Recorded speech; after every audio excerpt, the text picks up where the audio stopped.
唔同嘅地方咧，就係呢啲大自然嘅生物技術已經經得起38億年嘅考驗。講得淺白啲，或者謙虛啲咧，仿生學家其實係大自然嘅學徒啫。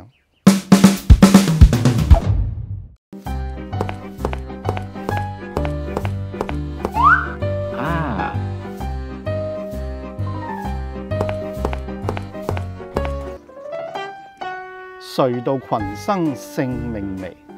已讀不回 Book Channel。大家好，我係梁榮武，今日同大家主持已讀不回 Book Channel。孔子講過啦，三人行必有我師焉。而 Janine Benyus 咧就話除咗學習人之外咧，亦都可以學習各式各樣嘅生物嘅。嗱，我第一次接觸到 Janine 呢一本書嘅時候咧，我係俾呢本書 Innovation Inspired by Nature 所吸引到嘅。咁佢嘅意思清楚不過啦，就係話從大自然尋找創作嘅靈感。咁但係至於 biomimicry 咧，我就完全唔知係乜嘢嚟嘅，甚至俾呢個字最後嗰3個字母 CRY 所誤導，就將佢讀成咧 biomimicry。咁當然啦，呢個字嘅焦點咧應該係放喺 mimic，即係模仿上邊，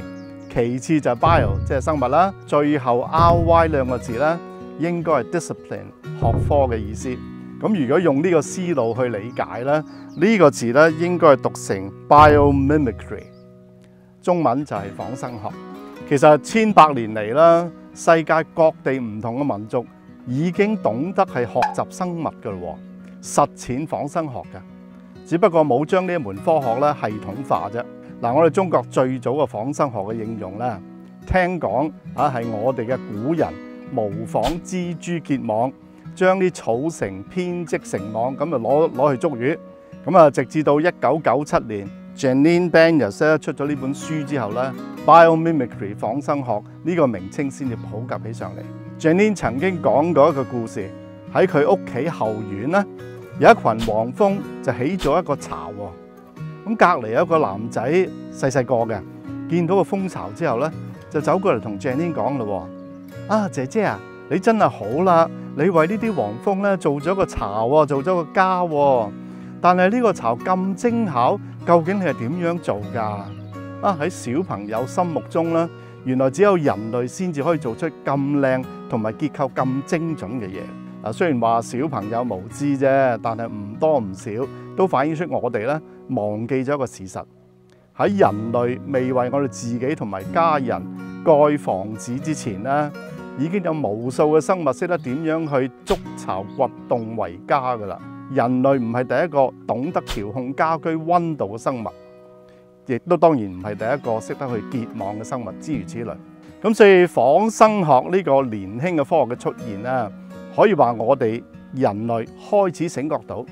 認識到大自然所有嘅生物咧，其實都係做緊一啲類似我哋要做緊嘅嘢。唔同嘅地方咧，就係呢啲大自然嘅生物技術已經經得起38億年嘅考驗，而且仲不斷咁進步啊！所以佢哋就可以悠哉游哉咁喺地球上面生活。講得淺白啲，或者謙虛啲咧，仿生學家其實係大自然嘅學徒啫。聯合國有17個可持續發展目標，其中之一個咧就係喺2030年嘅時候，保障當時估計全球85億人口免受飢餓之苦嘅。但係氣候危機啊、土地流失啊、環境惡化等等嘅因素咧，都對農業構成一個好大嘅挑戰。再加上人口膨脹，呢一個目標咧個挑戰性係好高嘅。咁有一次 Janine 咧就去美國中北部明尼蘇達州去探訪佢一個開農場嘅朋友。呢個州喺氣候上邊咧就位於所謂龍捲風項 Tornado Alley 嘅北端，每年咧大概都有30次龍捲風吹襲嘅。咁 Janine 呢次旅程咧，雖然好彩冇碰上龍捲風啊，但係都係遇到一場同樣由強烈空氣上升對流所引起嘅冰瀑布。冰雹過咗之後咧，佢個朋友種植嘅一望無際嘅麥田啊，可以話滿目瘡痍，好多坑葉都攔腰截斷。咁佢農夫嘅朋友當然係損失慘重啦。但係喺個麥田唔係好遠嘅一大片草原咧，發覺係冇乜大嘅損失嘅喎。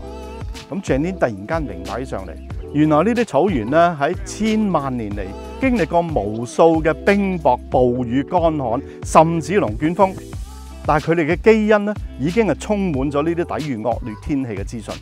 佢哋將草原嘅養分循環，唔使用肥田料同埋殺蟲劑，只要有陽光、有雨水嘅滋潤，咁就可以融入周邊嘅環境，長出韌性好強嘅根、坑同埋葉啦。嗱，反觀我哋農夫所種嘅大麥啊、小麥或者稻米啦，佢哋1年半年之後就會收割㗎啦，根本冇時間俾佢哋將自己優化。咁Janine今次嘅體驗咧，就發覺如果我哋將耕種做得好咧，最好嘅辦法就係從呢個地方嘅原生態植物取得靈感，即係佢喺本書裏邊所講 Farming in Nature's Image。我姑且將佢譯為以大自然為藍本嘅耕種方法。中國咧係一個農業大國啦，當然深明呢一個道理。雲南嘅農業大學幾年前已經開始進行類似嘅研究啦，就將一種亞洲稻米同埋非洲嘅野草咧進行雜交，咁得出嚟嘅新品種咧，原來可以生長起碼5年，同時每年結果2次嘅，即係5年之內可以收割10造米。咁之後咧，然之後再需要重新播種一次。咁樣嘅話咧，稻米嘅根就可以生長得更加穩紮啦。除咗可以防止水土流失之外咧，亦都可以減少使用人工肥料啦。第二嚟咧，農夫又唔使每半年咧就割草翻土，減少打理農田嘅勞動力。呢種所謂多年生稻米咧，仲有一個意外收穫喎。泥土裏邊嘅有機碳同埋微生物咧，因為唔需要翻土，所以咧就可以長時間保留。佢嘅效果咧就等於吸收咗空氣裏邊嘅二氧化碳，從而減緩氣候危機嘅。咁所以絕對係一舉兩得嘅方法。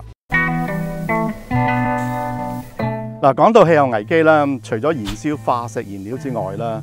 所有嘅人類活動，包括畜牧啊、農業啊、英泥嘅製造啊、廢物嘅處理啦，其實都會產生溫室氣體嘅。咁所以個問題係非常之複雜，所以要化解呢個危機咧，係冇獨步單方嘅。我哋係需要採用所有一切可行嘅辦法。Janine就發覺，有啲海洋生物，譬如珊瑚啊，或者啲貝殼類嘅動物啦，原來佢哋會吸收原本喺大氣層嘅二氧化碳所造成嘅碳酸鈣，即係俗稱嘅石灰石啦，用嚟製造佢哋嘅貝殼嘅。科學家應用同一個原理咧，係吸取空氣裏面嘅二氧化碳，轉化成英泥。嗱，咁樣做法咧，原本排放大量二氧化碳嘅英泥工業，反過嚟可以幫手吸收大氣裏邊嘅二氧化碳，咁就可以將溫室氣體永久封存喺英泥裏邊。呢個咧就所謂碳封存技術啦。氣候危機另一個計時炸彈咧，就係食水嘅短缺。嗱，對香港同埋華南地區嚟講咧，雖然長期嘅趨勢係雨水會增加，但係可惜個雨量咧會變得非常之極端化嘅，所以唔可以排除將來唔會有旱災嘅，甚至比以前更加嚴重嘅旱災啦，都可能會發生嘅。再加埋而家我哋人口不斷咁增加咧，真係要未雨綢繆，保障食水嘅資源。嗱，呢個咧係急不容緩嘅事。嗱，正因為咁咧，香港政府亦都興建緊海水化淡廠啦。個原理咧就係利用壓力將啲海水逼過啲濾膜，將啲鹽分隔走。咁但係 Janine 認為咧，呢個方法用電量相對大，而且個濾膜咧有陣時亦都會俾啲雜物啊同埋海水嘅微生物所阻塞嘅。相反，佢發覺人體裏邊嘅紅血球嘅細胞膜上面咧有好多水孔蛋白，組成無數嘅水嘅孔道，可以控制清水喺細胞嘅出入，直情就係細胞嘅水泵一樣。嗱，呢個咧好明顯係自然界上邊最佳嘅濾水嘅方法。實際上，仿生學家咧已經成功開發咗呢種技術，對一啲水資源短缺嘅地區嚟講咧係一個新嘅希望。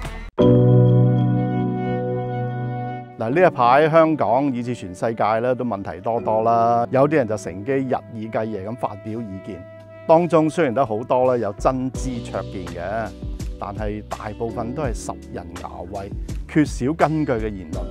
總之咧，聽咗落去咧就更加添煩添亂。呢個時候我哋更加應該靜落嚟，正如 Janine 喺本書做建議一樣，讓我們沉浸在大自然之中。譬如我哋一家大小或者3、5知己一齊走到去郊外，聞下清新嘅氣息，聽下蟲鳴鳥叫，聽下風聲，收聽下大自然嘅訊息。嗱，咁樣或者我哋可以同大自然重新聯繫起上嚟，發掘佢嘅智慧。嗱，就算我哋未必可以攞到任何嘅靈感，起碼我哋可以重拾祖先對大自然嘅感覺同埋敬愛，唔會忍心肆意咁破壞。咁樣做咧，係可以為永續發展創造條件嘅。唉，已讀不回 Book Channel。